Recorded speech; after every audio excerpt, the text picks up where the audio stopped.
Saudações. Em Goiás são 6h45 da manhã. Saudações. Em Goiás são 7h45 da manhã. Então um dia muito bonito, fazendo 21 graus. Uma temperatura bastante agradável. Então um dia, ó, massa. Mas não vamos falar sobre tempo. Eu gostaria de fazer uma discussão teórica.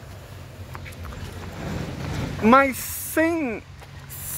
como é que eu explico? Fazer uma discussão teórica, mas não livresca. A gente tem um problema para debater, para entender determinado. Então primeiro vamos à referência geral, para quem quiser contestar as minhas ideias. Nós estamos utilizando como base, é claro que eu li muita coisa ao longo da minha vida, mas eu preciso de dois livros para dois autores, né? Que eu prometi não fazer uma discussão livresca, para introduzir o assunto. É um livro, isso não tem jeito, tem que ser o livro mesmo, de Robert Henry Strauss, chamado Modos de Produção, Elementos da Problemática. Que nós vamos falar de capitalismo. E o capitalismo é um modo de produção. O outro é Michael Woodson. Certo? Ele escreveu um livro sobre isso, especificamente sobre isso, mas minha pronúncia em inglês é muito ruim e eu fico com vergonha.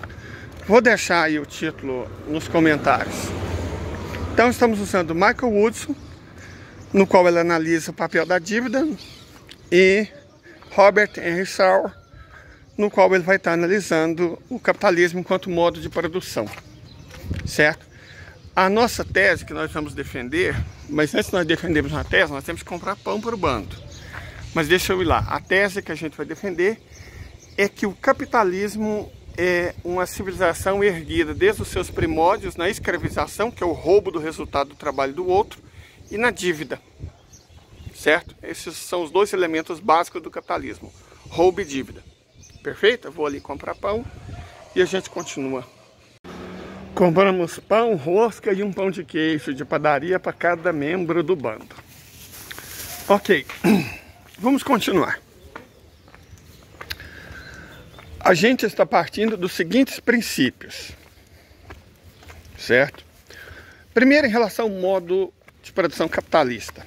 A nossa tese é marxiana. Vamos explicar aqui algumas coisas para evitar maus entendidos. As pessoas falam, mas tem outras visões de capitalismo. Sim, Zombart, Brodel, tem um punhado, Weber. Por que eu não estou usando elas? Pelo mesmo motivo que, embora um engenheiro saiba que existam visões alternativas à de Newton, ninguém faz uma ponte baseado nos princípios do terraplanismo, né? Então, Marx toca no cerne da questão, porque ele soube misturar muito bem a análise econômica bruta, de economia política, história, direito, questão jurídica e sociologia. Existem outras visões. Gente, para quem não conhece, eu reconheço de longe, mas de longe mesmo. Essa é a melhor manga que existe no mundo, no universo. A manga Sabina. Nossa, Leida, ela tá tão pequena, como é que você reconhece? Pelo formato e pela cor. Ela é azulada. Até quando madura, ela fica azulada. Então é a melhor manga que existe no planeta. Mas voltando à questão. Então, é claro que existem outras visões de capitalismo. Só que eu não vou utilizá-la porque elas não servem. Certo? Sempre assim, mas eu não gosto de Marx. Existem pessoas que falam isso. Notavelmente as que não conhecem Marx. Porque, às vezes, você tem... No Brasil, né, isso é muito evidente. Mas tem evidentemente na Argentina, nos Estados Unidos, no mundo inteiro. Marx era um comunista, Marx era um esquerdista safado. Ok, vamos conversar o seguinte, brevemente. Na obra O Capital, Marx fala de capitalismo, ele não fala de socialismo. Marx não foi um grande teórico do socialismo. Lenin até que foi, Marx não. Marx foi um grande teórico do capitalismo. O Capital, e acredite por mim, são 6 tomos. Pensa numa leitura terrível, extensa, que eu levei anos para fazer uma vez. Já leu O Capital? Li. Quanto tempo você levou? 3 anos. Quantas vezes você leu? Uma. É uma leitura difícil, árida, grande, certo? Leila, o que você recomenda que eu não leia? Olha, se você quiser ler O Capital, você tem que entender que você precisa basicamente dos 3 primeiros capítulos. Os 3 primeiros capítulos do tomo 1 do Capital são fundamentais para entender a lógica do pensamento marxista. Porque nesses 3 primeiros capítulos apresenta a ideia dele, ele apresenta o método dele, que é o materialismo histórico e dialético, e apresenta os fundamentos da análise dele. Então leia os 3 primeiros capítulos do tomo 1 do Capital. Você já vai ter uma ideia muito boa do que Marx escreveu. Para compreender melhor, leia 10 vezes, é melhor do que ler o Capital inteiro. Eu li porque eu era jovem, e os jovens, a gente normalmente é burro quando jovem, né? Pretencioso, arrogante, nossa senhora. Aí, vou ler o Capital. 3 anos da minha vida, não foi desperdiçado. Foi útil. Mas, considerando que eu não sou um estudioso do Capital, eu teria ganho mais se eu tivesse lido os 3 primeiros capítulos 10 vezes cada. Porque eu não sou um estudioso do marxismo. Eu uso para fazer análise de economia política, que é o que nós fazemos no nosso canal. Economia política e geopolítica. Então, eu tenho formação em economia e formação em geografia. É óbvio que nessas circunstâncias a gente tem que ler as principais obras. Tem que ler Keynes, tem que ler Marx. Mas eu não sou um marxista no sentido de que, por exemplo, o Jones. Eu tenho sérias discordâncias com o Jones. Ou aquele rapaz da Soberana. Eles são ótimos, cara. Teoricamente, eles são muito bons. Então, para que eu vou concorrer com eles se eles são muito melhores do que eu? Eles explicam melhor do que eu, eles leram mais do que eu. Não vou concorrer com eles. Eu só uso a parte que eu preciso para ajudar a explicar as coisas que eu creio que tem que explicar. Certo? Então vamos lá. O Capital não é um livro sobre doutrinação comunista. Esse papel foi de Lenin. Marx não gostava do capitalismo porque ele entendeu o que era o capitalismo. E é sobre isso que nós vamos falar. O capitalismo e o Ocidente. Nós falamos bastante sobre isso. E, eventualmente, é muito importante que a gente faça análise teórica, porque senão a gente vai estar bostejando, né? Com todo o perdão da má palavra, a gente vai estar só bostejando. Então, hoje, nós estamos aqui na tentativa de trabalhar o seguinte ponto. O capitalismo e o Ocidente foram fundados em torno de 2 princípios: a dívida e a escravização. Certo? A dívida e a escravização. Vamos começar falando sobre a questão da dívida, que foi muito bem tratada por Michael Woodson. Michael Woodson, nos seus livros, e ele fez ele é um... o cara é doutor, né? Escreveu muitos livros. Ele não é um leider da vida. Ele tem muitos livros. Muitos livros. Pesquisador de universidades importantes. Trabalhou em universidades importantes. Em governos. Você não precisa... né? Michael Woodson. Ele diz o seguinte: as civilizações da antiguidade, todas, tinham mecanismos de eliminação de dívida. Ele trata com mais ênfase as civilizações do Oriente Próximo. Nas civilizações do Oriente Próximo, hebreus, acádios, sumérios, caldeus, persas, elamitas, hititas, hurritas, egípcios, civilizações do Oriente Próximo. A dívida e inclusive a escravidão era cancelada de tempos em tempos. Como assim? A dívida sempre cresce mais do que a produção de riqueza. Certo? A dívida sempre cresce mais do que a produção de riqueza. Você pode ter certeza absoluta disso.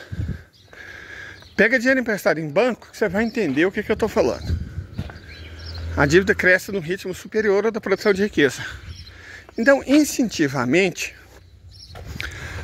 as civilizações, as pessoas sabiam que se deixasse a dívida comandar uma sociedade, rapidamente a classe dos credores dominaria essa sociedade.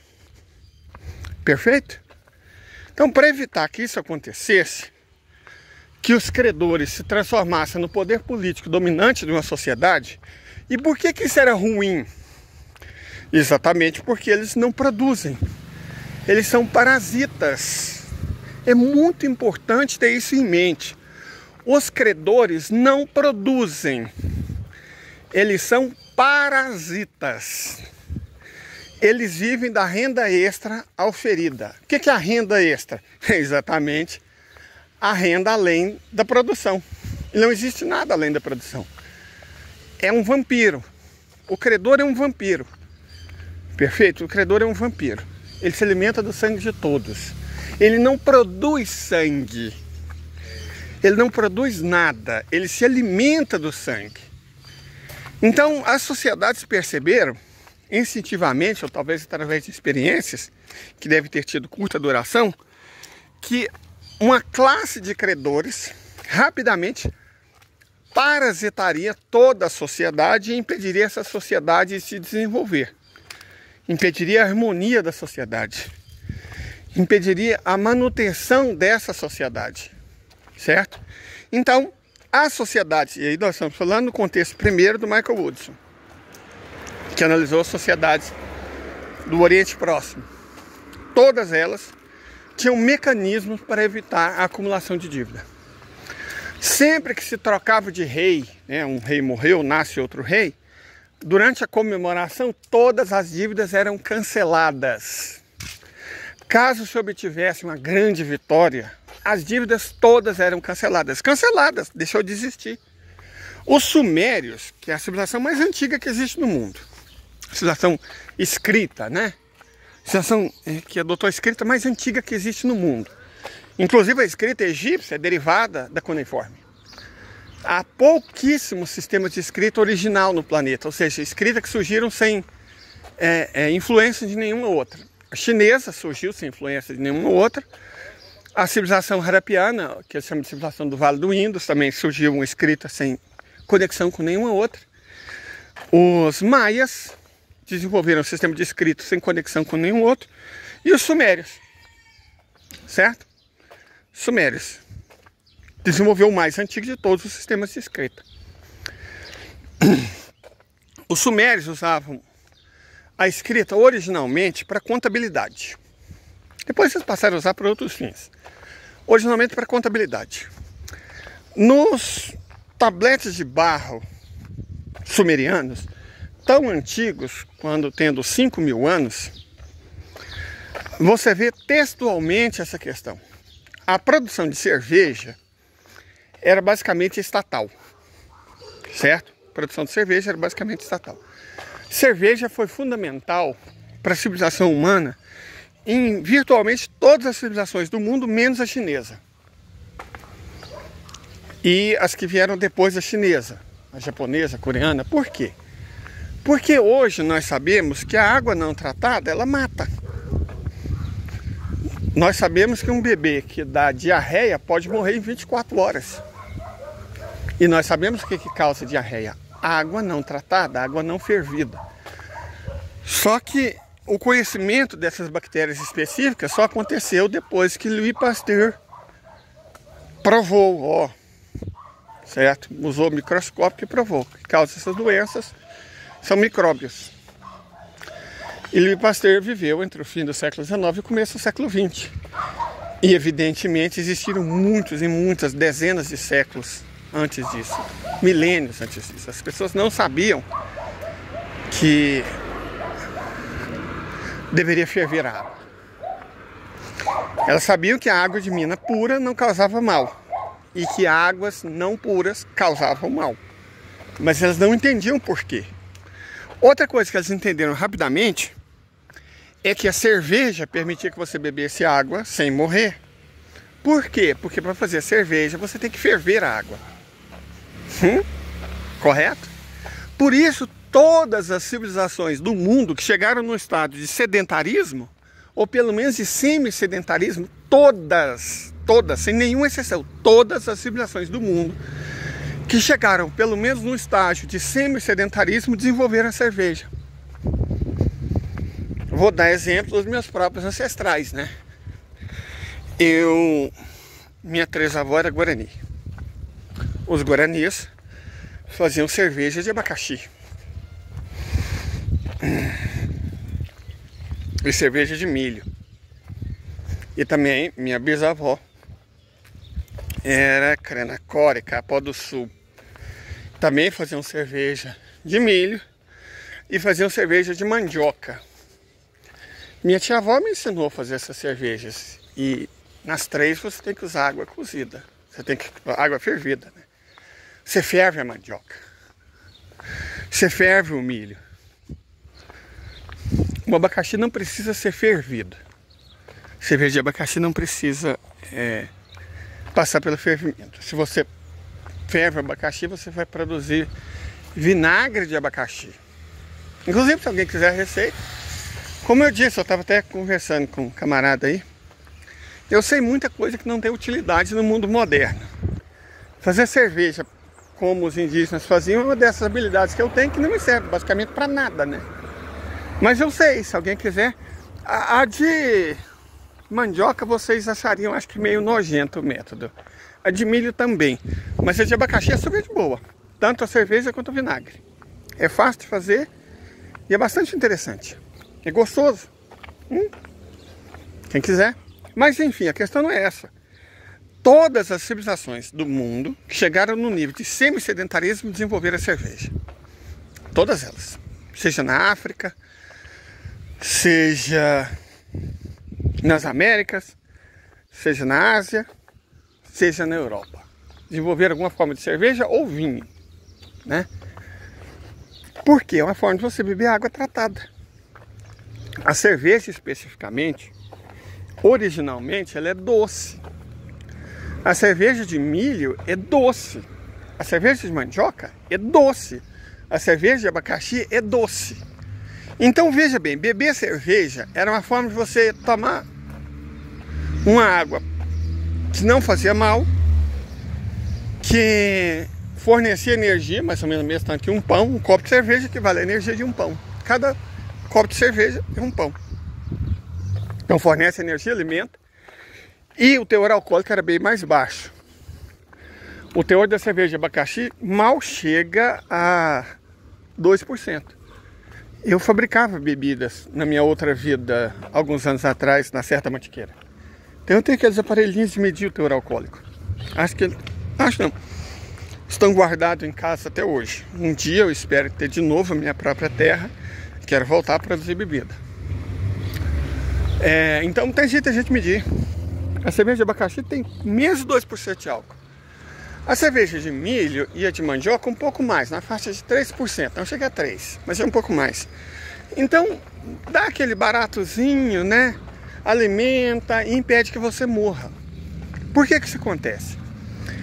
Porque civilizações, pelo menos semi-sedentárias, ficam muito tempo em um lugar.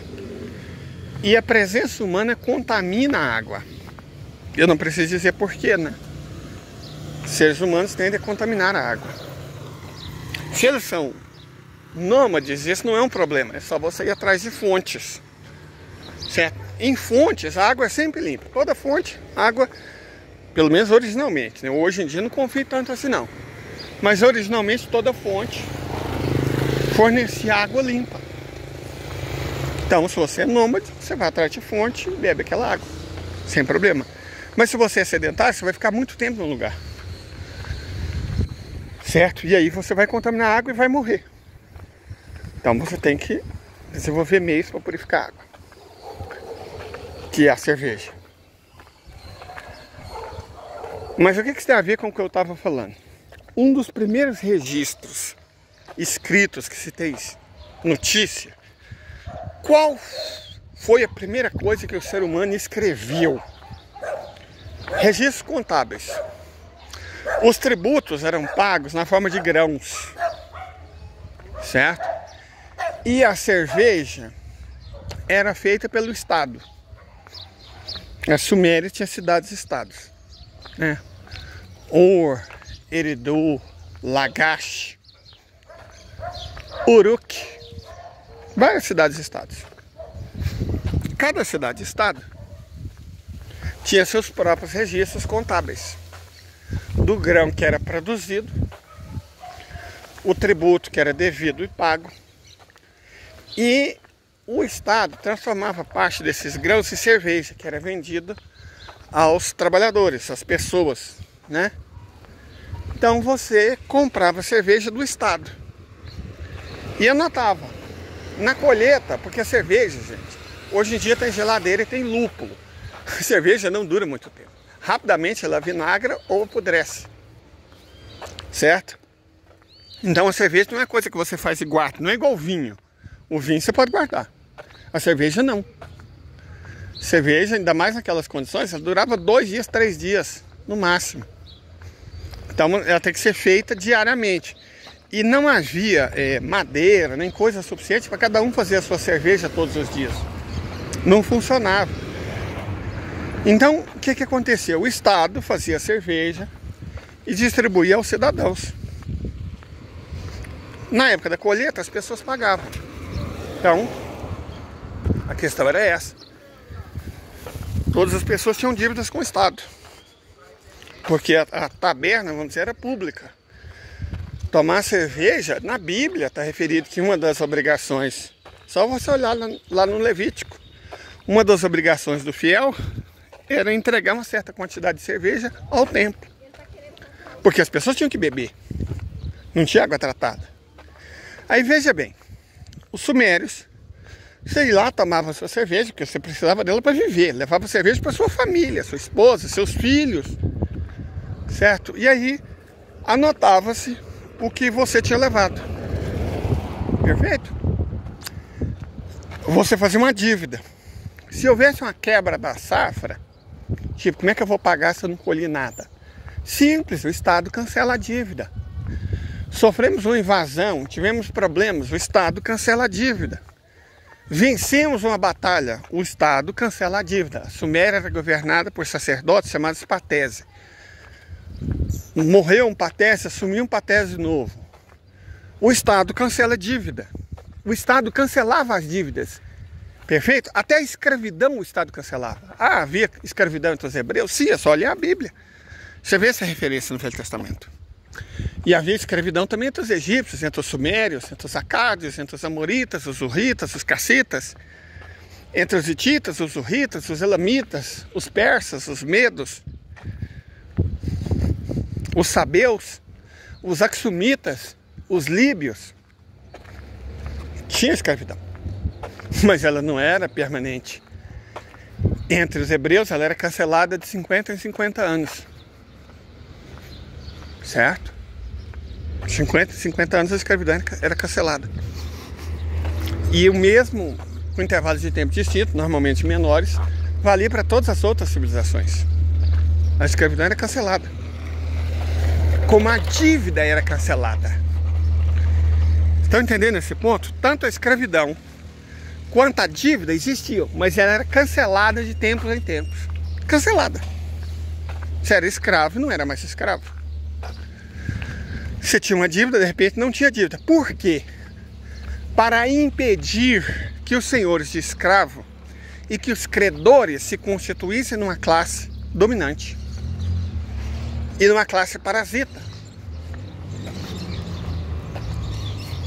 Certo?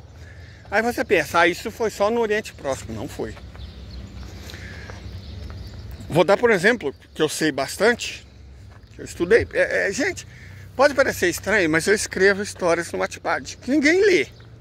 Mas para você fazer isso, você tem que estudar, né? Senão você vai construir coisas muito irrealistas. Os astecas tinham escravos? Tinham.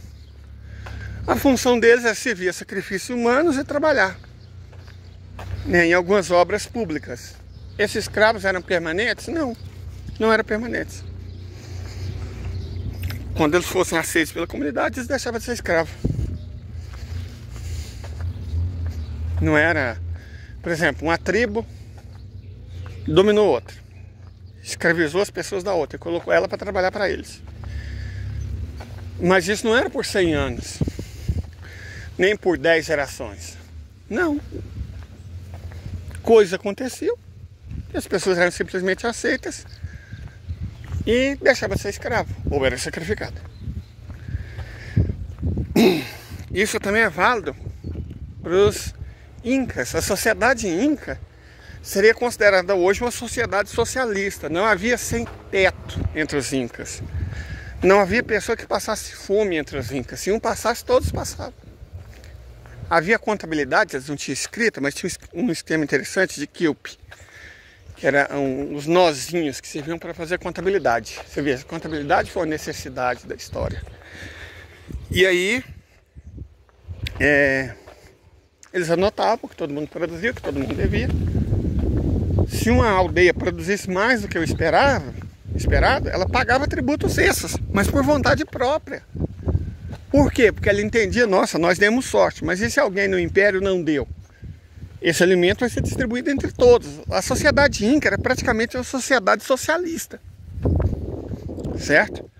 Os chineses tinham registros contábeis também. A escrita chinesa surge, também isso é bastante comum, como uma mistura de necessidades mágicas e contábeis. E anotava-se dívida e por causa disso a gente sabe que também se cancelava dívida. A mesma coisa valendo para as civilizações do sul asiático. Então, cancelar dívida era a prática. Cancelar a escravidão era a prática. E todas as civilizações do mundo, menos duas. A grega e a romana. Na sociedade grega e na sociedade romana, havia um tipo diferente de escravização. Havia um tipo diferente de escravo. Não era um escravo para uma função específica, como aqueles escravizados por buscar lenha ou buscar água pelos hebreus. Eram servos. Não. Eram escravos pessoais. O escravo era meu, era minha propriedade. Então, a escravização pessoal é grega e romana. Os romanos, até onde se sabe, eu escrevi um fio sobre isso. Os romanos, até onde se sabe, trouxeram a escravidão do lugar que eles vieram. Os ancestrais romanos, os latinos, vieram da região que fica hoje entre a Áustria-Hungria e a Suíça. São parentes dos celtas. De lá que eles trouxeram a escravidão. Certo? Então é muito mais antiga do que a própria Roma e a prática de escravizar pessoas. Eu escrevi um fio sobre isso e vou postar aqui. O que a gente vai tentar explicar é como a escravização e a dívida são a base material para a base ideológica do escravismo greco-romano e que mais tarde serviu para o capitalismo. Vamos explicar.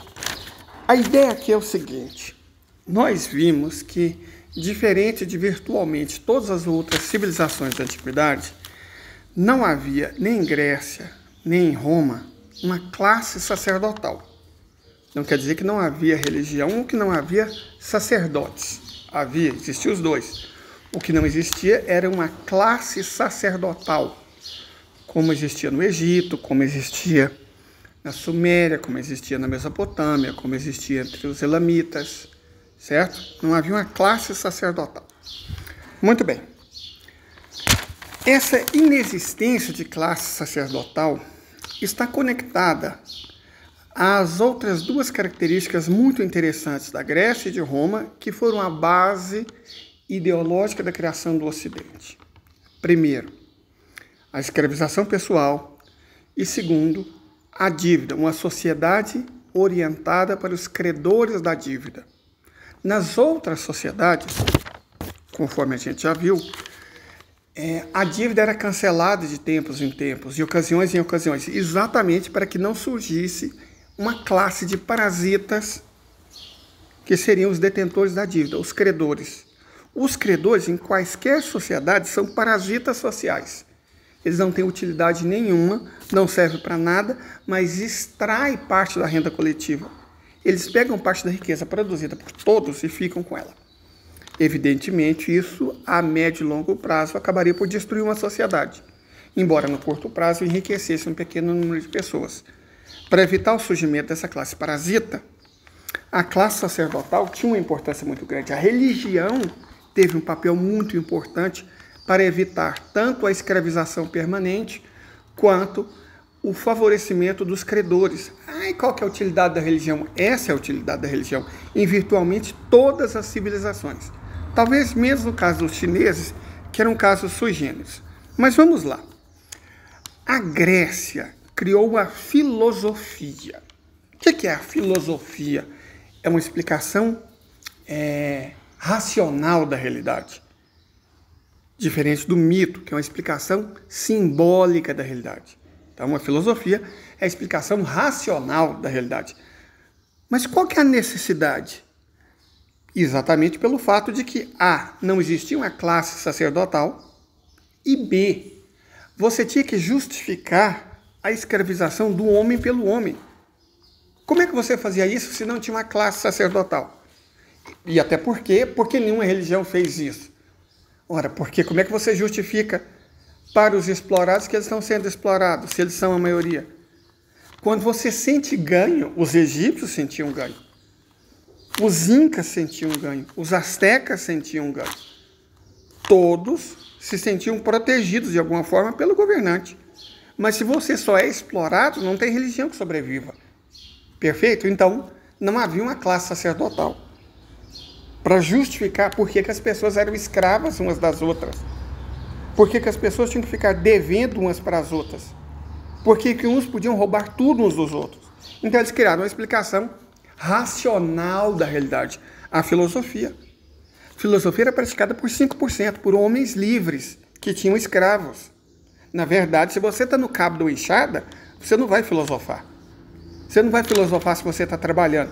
Você vai filosofar se você tiver tempo, ou seja, se você for um parasita inútil. A verdade é essa, correto?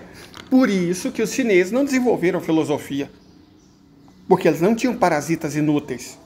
O confucionismo e as filosofias anteriores condenavam veementemente esse tipo de postura. Perfeito? Então, esse tipo de gente não surgiu na China. Tampouco se desenvolveu em civilizações assemelhadas. Mas voltando, e o que os romanos fizeram? Se os gregos inventaram a filosofia, o que os romanos inventaram? O direito. O direito é uma maneira racional de você explicar, justificar e manter as leis. As leis que favoreciam os credores e os donos de escravo. O Estado de Direito é o quê? O Estado de Direito é o quê? Se não um garantidor da propriedade, da dívida, do fato que caracteriza o sistema capitalista, que é a separação jurídica entre trabalhador e meio de produção. O Estado de Direito serve para isso, e veja bem. O Estado de Direito surge na medida em que a Igreja Católica e o feudalismo foram se enfraquecendo.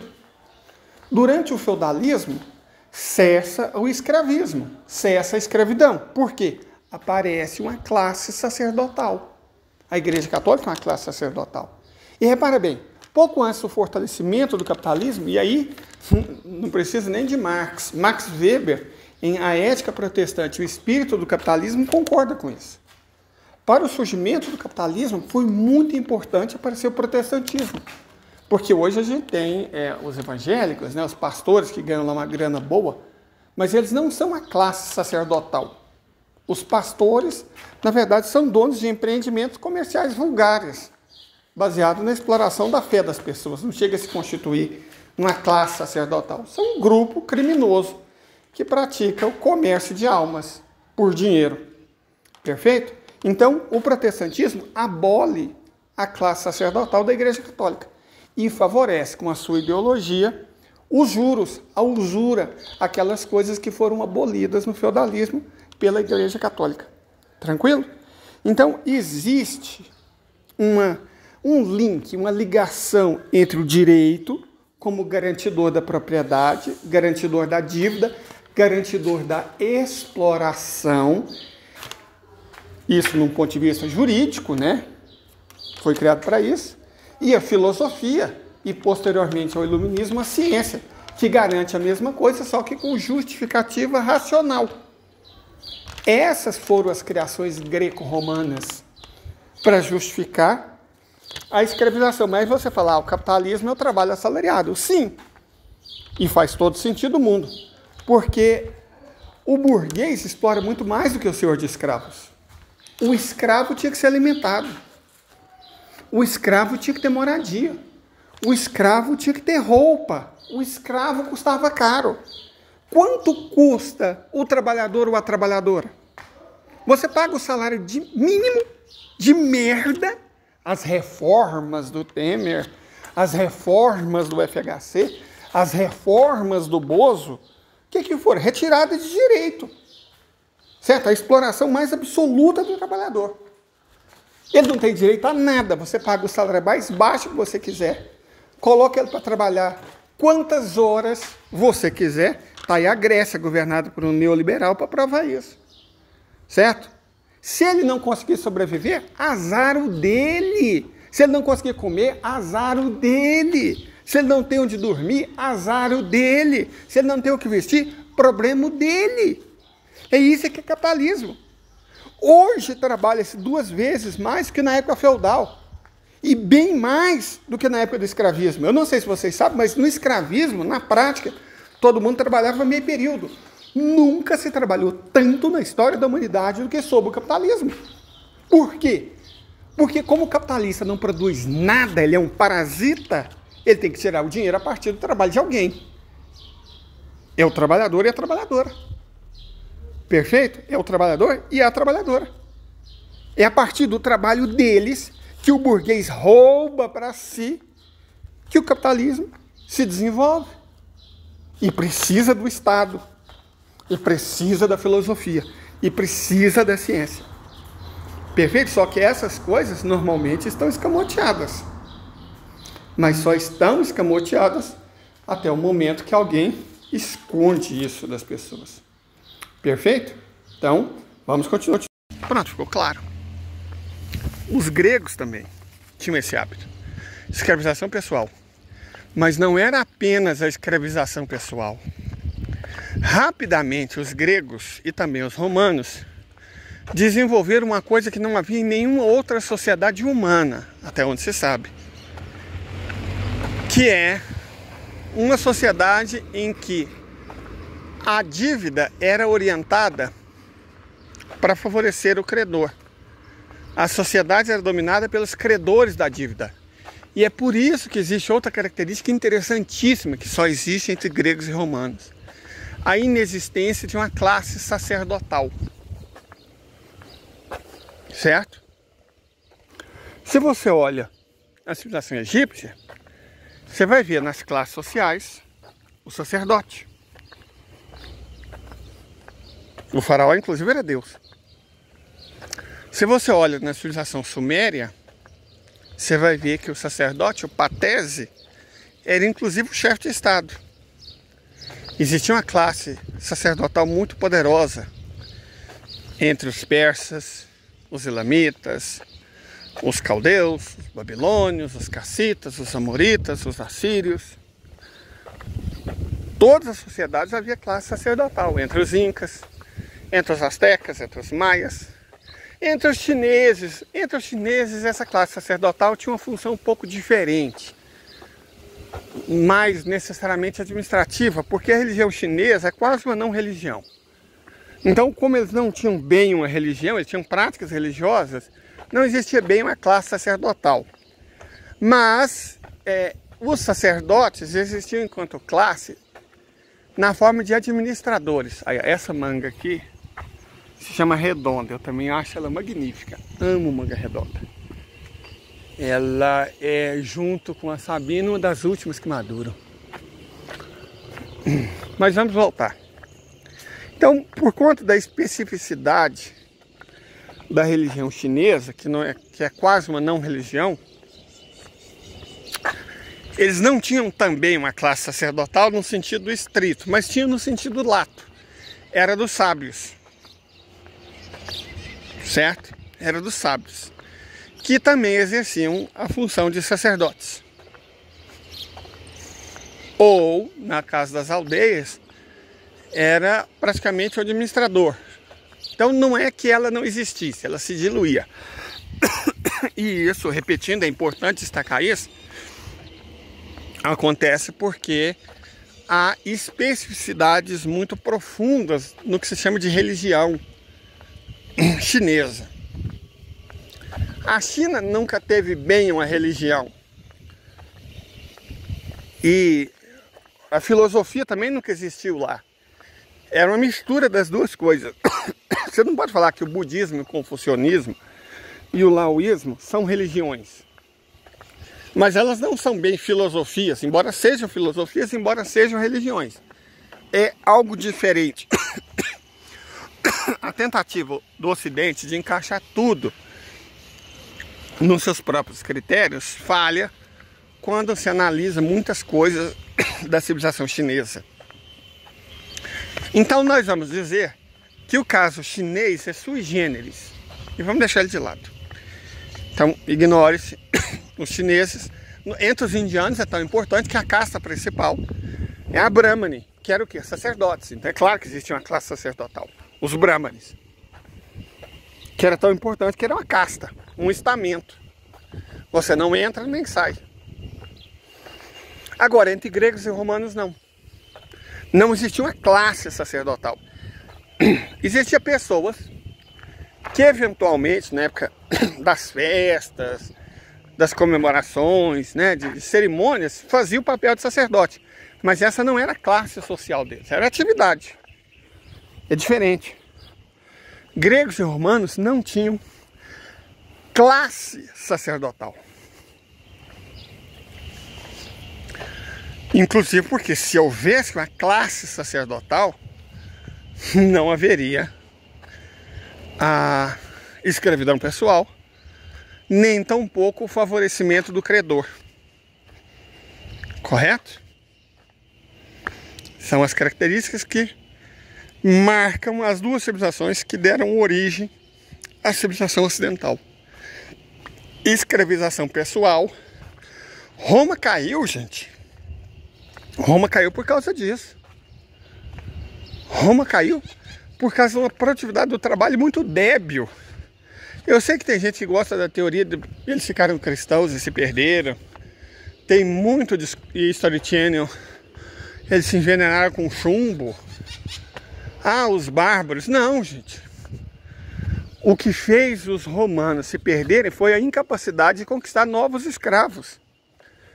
A única maneira de aumentar a produção era aumentar a quantidade de escravos. A partir do momento que eles não conseguiam mais escravos, no norte, porque toparam os pictos e o frio, no leste, porque pararam no Reno, graças aos germânicos, no sul, porque pararam no Saara, e no caso do Egito não conseguiram chegar até os núbios, no leste, porque não conseguiram passar pelos partos, nem pelos árabes. Aí, bom, aí eles não tiveram como conseguir mais escravos. Sem mais escravos, a produção não podia aumentar, porque dependia de escravo. Como a produtividade do trabalho era ridicularmente baixa, entre a última conquista militar e o fim do Império, foram praticamente apenas 2 séculos. Roma durou 1000 anos, 800 anos dos quais aumentando a quantidade de escravos, e a partir do momento que isso não foi mais possível, que a produtividade do trabalho e o baixo nível científico não permitia mais, bom, aí já era Roma, já era a civilização romana. Ela não conseguia produzir por causa da dependência de escravos. Eu vou mostrar alguns negócios que eu fiz sobre isso na outra rede social para ajudar vocês a entender. E aí a gente fala sobre a diferença do feudalismo e principalmente do capitalismo nisso. Espero ajudar. Vou mostrar.